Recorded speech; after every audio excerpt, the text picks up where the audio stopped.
She didn't come west to be found. She came to disappear into the wind, into the silence, into a place where no one would look too closely at the woman with trembling hands and a belly full of consequence. But the land noticed her. It watched her every step, every breath, every mistake, and in its harsh, unyielding way, it began to answer the question she couldn't stop asking: can a broken woman build something whole? The snow hadn't come yet, but the Wyoming wind already carried the kind of bite that hinted at winter's approach. Isabel Clark stepped down from the creaking wagon with a faded carpetbag in one hand and the weight of too many unfinished prayers in the other. The driver looked at her like she was mad when she pointed not to a house, but to the empty stretch of land beyond the post office. "Ain't nothing out there but frost and regrets," he muttered. She paid him anyway. She stood alone on the edge of 40 acres of wind-beaten prairie, purchased with the last of her father's inheritance and every coin she could scrape from the ruin of her former life. There was no welcome, no handshake, no safety, just wind, silence, and dirt.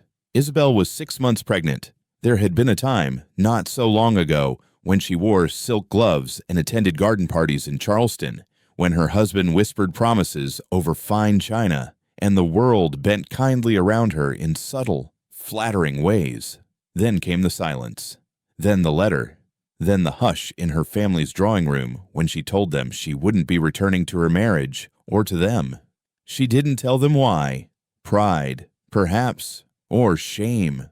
Or maybe she already knew that a woman who lost her husband through anything but death lost more than her home. She lost her place in the world. But she didn't come to Wyoming to mourn that loss.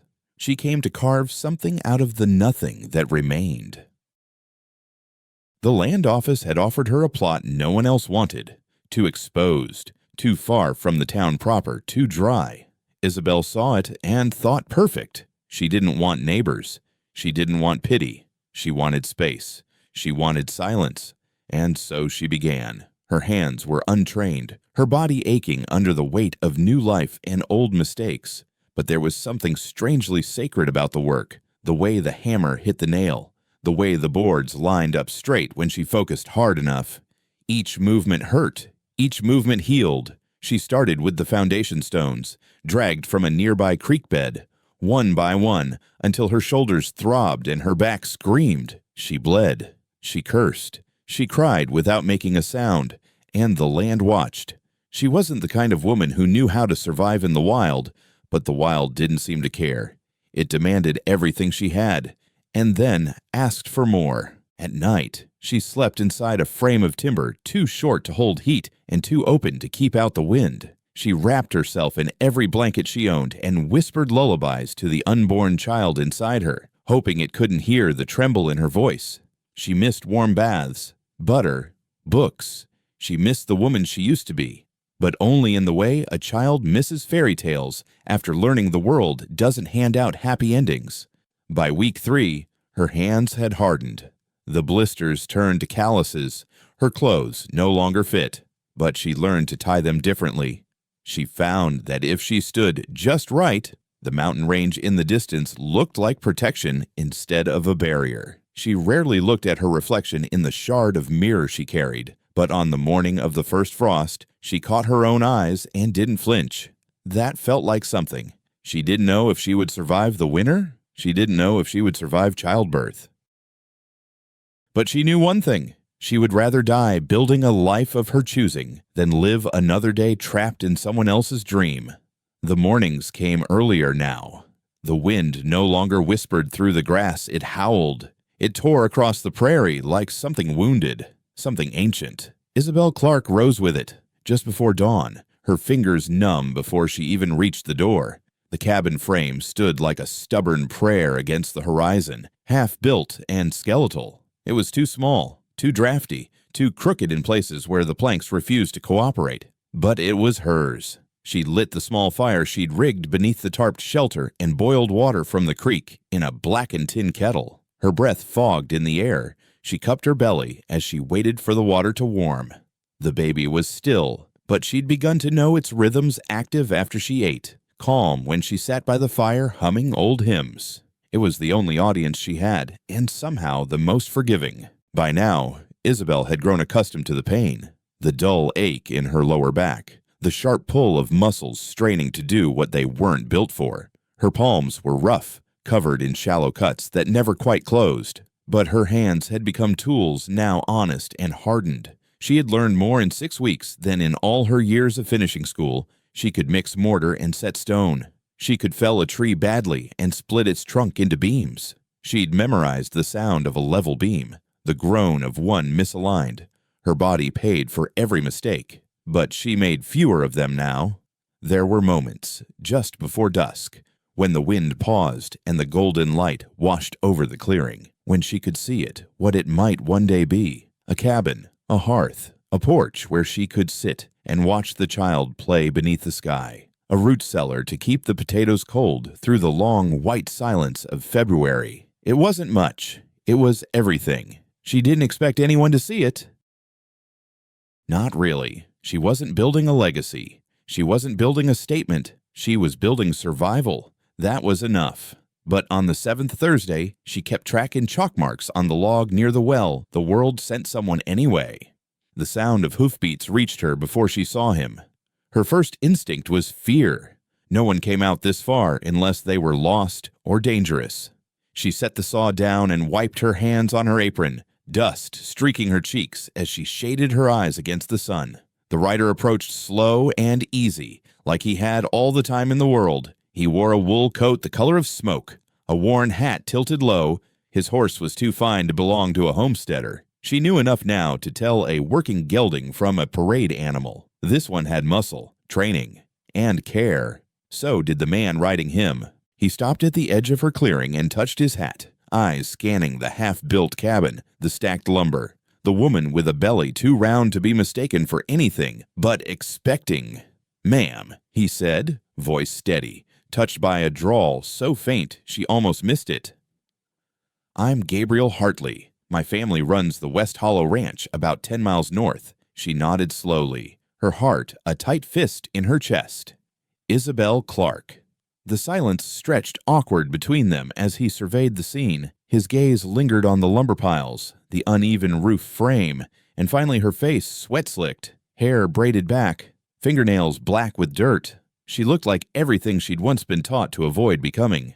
He dismounted. "I saw smoke a few days back. Thought maybe someone was stranded. Didn't expect to find." He hesitated, then smiled, sheepishly. "Didn't expect to find you." She didn't return the smile. "I'm managing just fine. Mr. Hartley?" He raised his hands, palms open. "Not here to interfere. Just thought, well, you don't see many folks building alone these days, especially in your condition." Her spine straightened like the board she'd planned that morning. "My condition is temporary. My determination isn't." Something flickered across his expression. Respect, maybe, or surprise. She couldn't tell.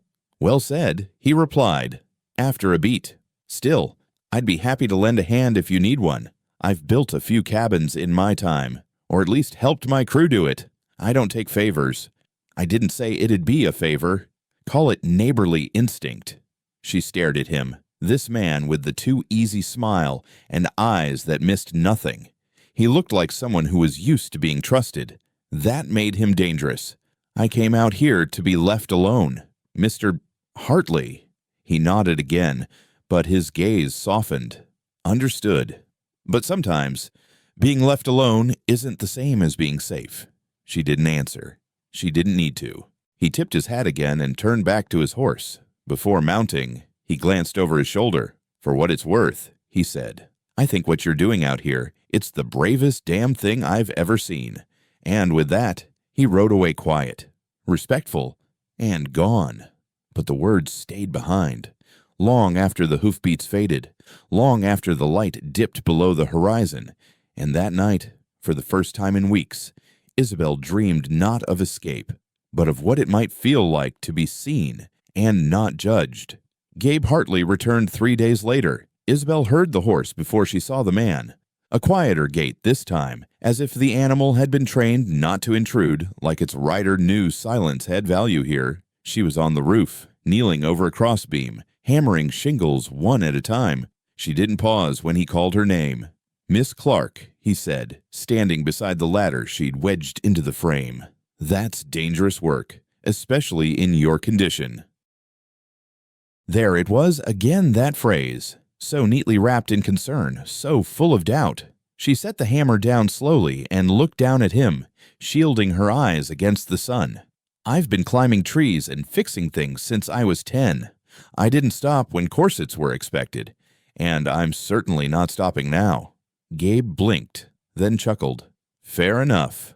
She watched as he steadied the ladder, not asking permission. His grip was firm, but not possessive, like he was prepared to catch her, not claim her. The sky stretched endless behind him. That kind of blue didn't exist back east. "What brings you back?" she asked, resuming her work with practiced rhythm. "Checking my fences. Your ridge cuts close to our southern line." He paused, "But mostly I was hoping to see if you were still standing." A nail slipped, slicing her knuckle. She didn't flinch. "I'm not fragile, Mr. Hartley." "I never said you were." Silence stretched between them. She heard the creak of leather as he leaned a shoulder against the half-finished frame, content to stay grounded while she hovered 10 feet above. "Look," he said finally, "I'm not trying to meddle, but if you fall, there won't be anyone around to help. And if something happens to you, what happens to the baby?" That one hit harder than she expected. Isabel sank back on her heels, wiped sweat from her brow, and exhaled. "I don't want to owe anyone anything," she said quietly. "Not a meal, not a ride, not a rescue. I'm not asking you to."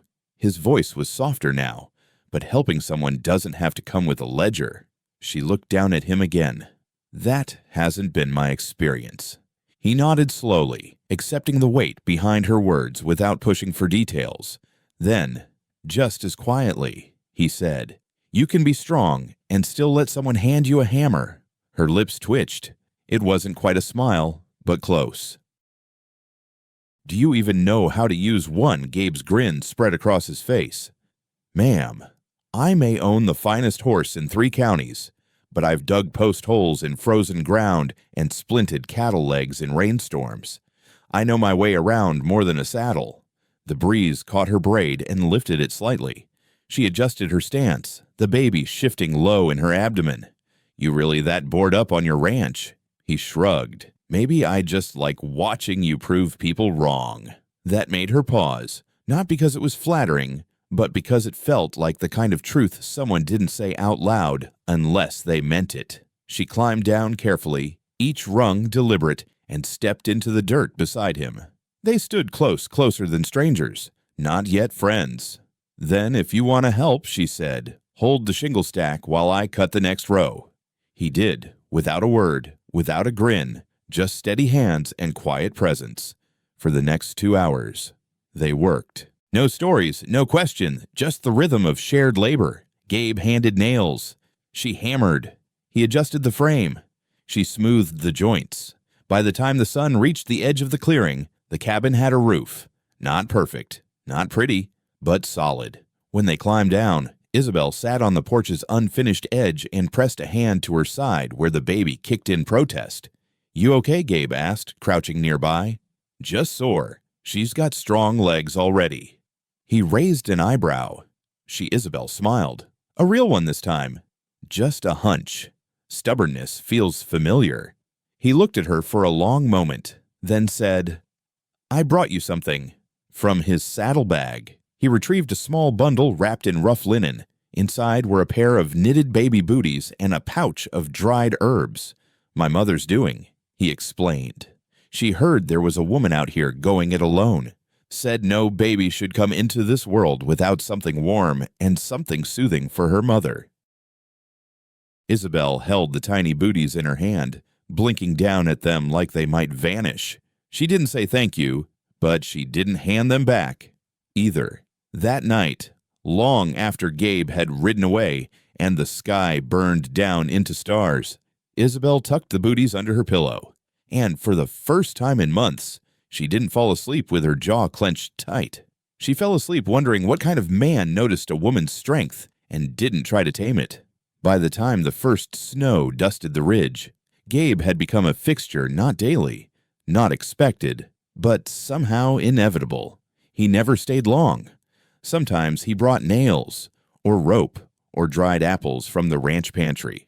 Once, he left a fresh-killed rabbit hanging from a post. No note, just a quiet gesture that said, "I see the gaps you're not asking anyone to fill." He always kept a respectful distance, never crossed the threshold of her cabin, never asked about the past. But he came when the sky darkened early, when the creek froze at the edges, when the roof sagged slightly under frost she hadn't anticipated. They talked rarely of themselves, mostly about the land, the animals, the way the wind shifted right before snow. It was enough. It was more than she'd let anyone give her in years. She didn't know what to call what was growing between them. It didn't bloom like something planted. It crept in like moss soft, quiet, stubborn. One afternoon, they split wood together. Gabe wielded the maul like a man who'd done it his whole life, sweat rising on his brow despite the cold. Isabel stacked each half log carefully, her movements slower now, deliberate. The child pressed low in her body, shifting her center of gravity and balance, but she wouldn't give in to it. Not yet. "You ever think about leaving?" she asked, watching the sun crawl across the snow. Gabe paused, leaned on the handle of the maul. "Used to. Thought I'd end up in Texas or Colorado. Somewhere with big sky and little expectation.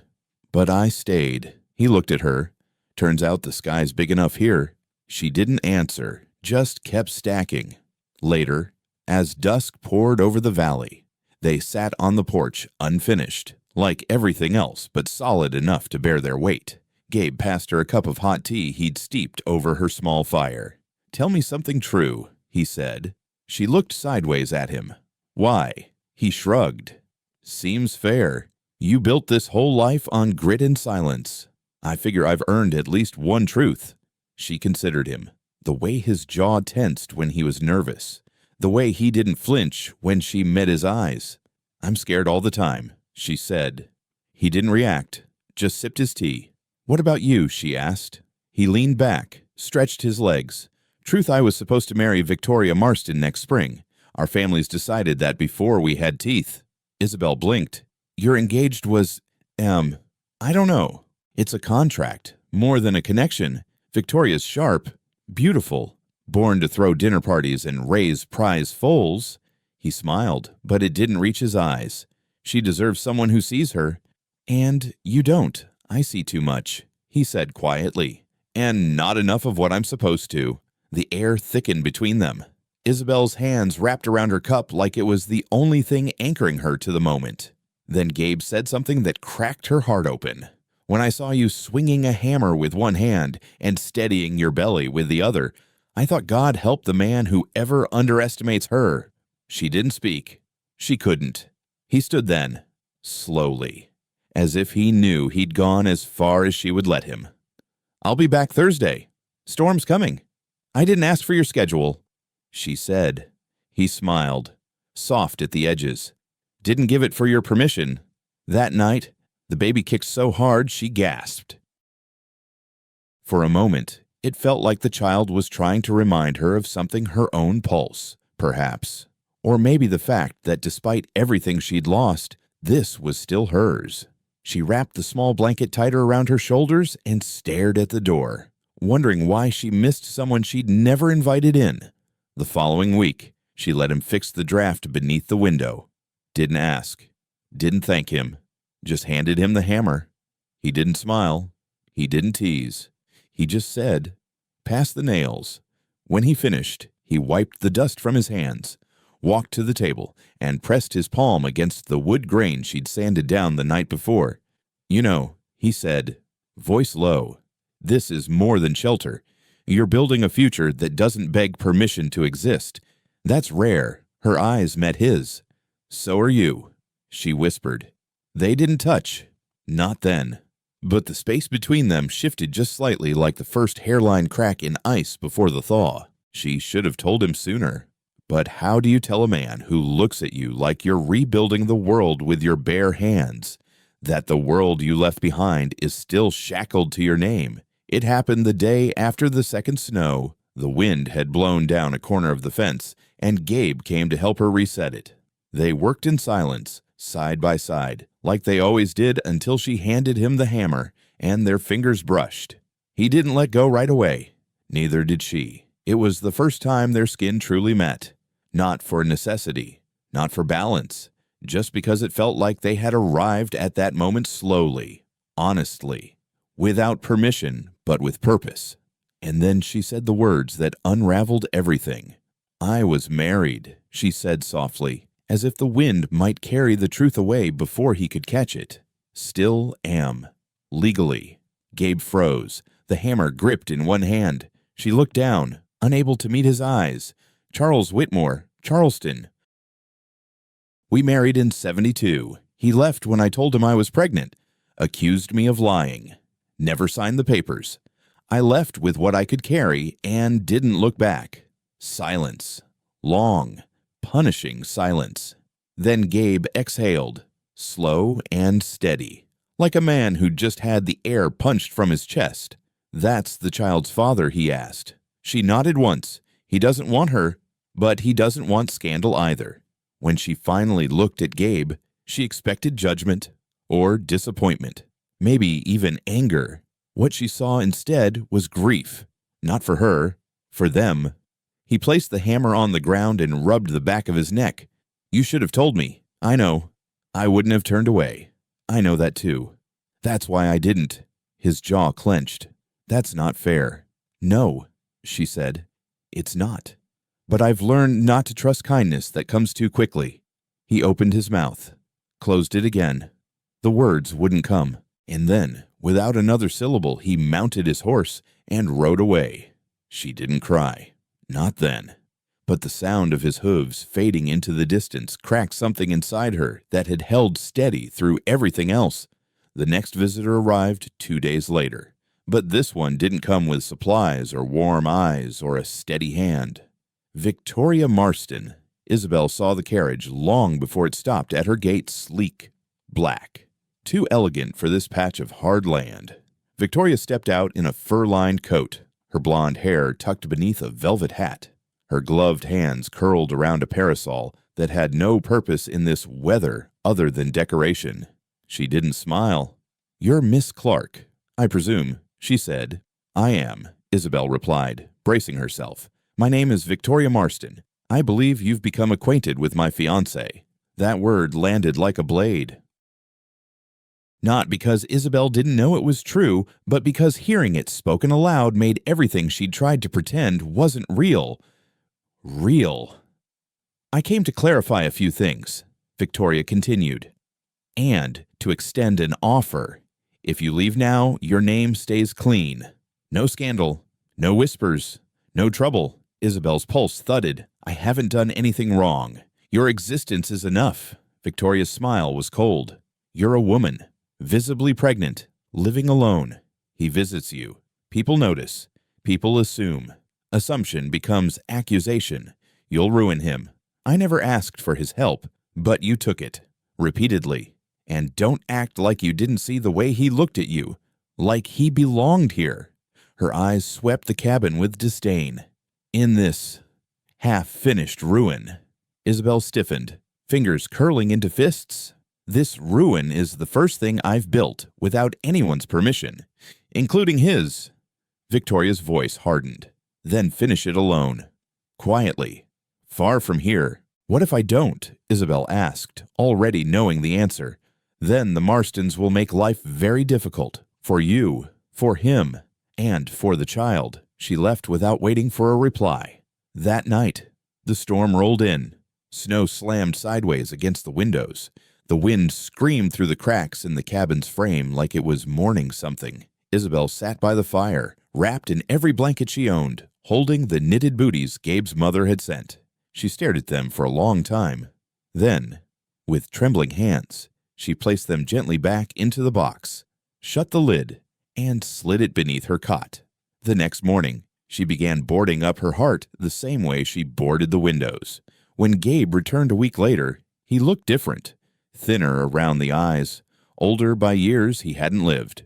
"I heard about the visit," he said, standing at the edge of her porch. Isabel didn't invite him in.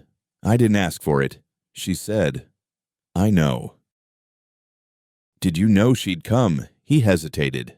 That was enough. She turned away. Isabel, he said. But she stopped him with a whisper. Don't? He stepped closer anyway. I don't care what they say. I don't care about inheritance or politics or propriety. I care about you. About her. He looked toward her belly.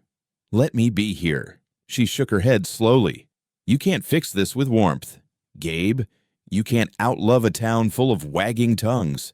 You'll drown trying, and you'd rather drown alone. She didn't answer, because in that moment, her silence was the only thing strong enough to hold them both upright. The storm came hard and without mercy. By dusk, the wind was no longer a sound. It was a force. It howled through the cracks of the cabin like it had come to undo her. Snow swirled outside in frantic waves, erasing the trees, the sky, the path to anywhere. Inside, Isabel was pacing. Her back ached in pulses now. Not the slow, dull ache of labor preparing, but sharp, rhythmic pain. She tried to ignore it. She stoked the fire, boiled water, moved the last stack of firewood near the door. She hummed lullabies she didn't quite remember the words to, anything to outpace what she knew was coming. Then came the first real contraction. It bent her in half. She gripped the edge of the table. Her breath caught somewhere between her ribs and her throat. When it passed, she stood still, trembling. The world had narrowed. There was no more cabin, no more wind, no more memories, only her body, and the impossible task ahead. Another wave hit this one longer, deeper. She counted seconds, tried to remember the midwife's words from a book she'd read by lamplight weeks ago. They're coming fast. Too fast. No time. Her hands moved on instinct. She laid out the linens, checked the water, draped towels near the fire. She folded a quilt beneath the bed, placed the knife in boiling water, lit every lamp she had. The baby wasn't waiting. She was alone. A part of her had always known it would come to this giving birth, not in a hospital or with a hand to hold, but here, with snow pressing against the walls like a closing fist. She knelt beside the bed when the next contraction hit, crying out loud for the first time in years. It wasn't just pain. It was rage. At Charles. At the silence. At the way every choice she made still found a way to punish her. At her own strength, because she was so damn tired of being strong. Another wave. Another breath. Another sob she didn't have time to finish. Then hooves. She thought it was a hallucination. But then came the sound of boots hitting snow. A fist pounding on the door. Isabel Gabe. Isabel opened the door. She couldn't. She couldn't stand. She couldn't speak. The latch lifted. The wind exploded into the cabin. And then he was there, snow-covered, breathless, wild-eyed. And when he saw her curled beside the bed, he dropped to his knees so fast the world blurred. Oh, God! She shook her head, barely able to form words. You shouldn't be here. I should have been here sooner. He took her hand. She didn't resist. What do you need? He asked, voice low, urgent. She gasped as another contraction tore through her. You. Just you. I'm here. He didn't ask for permission. He just moved. He rolled up his sleeves, checked the water, steadied her breathing. She watched him from the corner of her eye, how his hands shook just once before finding purpose, how his voice stayed steady, even when hers cracked. I've helped birth colts and calves, he said softly, like a promise. We can do this. She nodded, tears streaming freely now, not from fear, not even from pain, but from the miracle of not being alone. Time vanished. There was only heat and agony, and Gabe's voice, constant, calm, telling her she could do this, that she was doing this, that she was brave, that she was strong, that he had her, he had her, he had her. And then the child came into the world, fists clenched, voice fierce, a girl.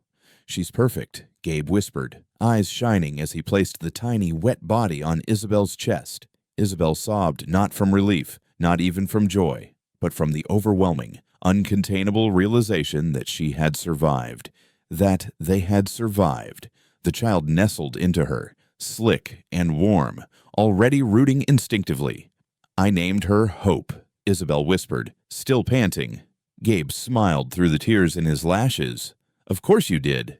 He cut the cord, cleaned the baby, wrapped her in the soft cotton blanket he'd brought months ago, not knowing if she'd ever let him stay. Now he stayed. Long after the storm quieted, after the pain subsided, after the world began again.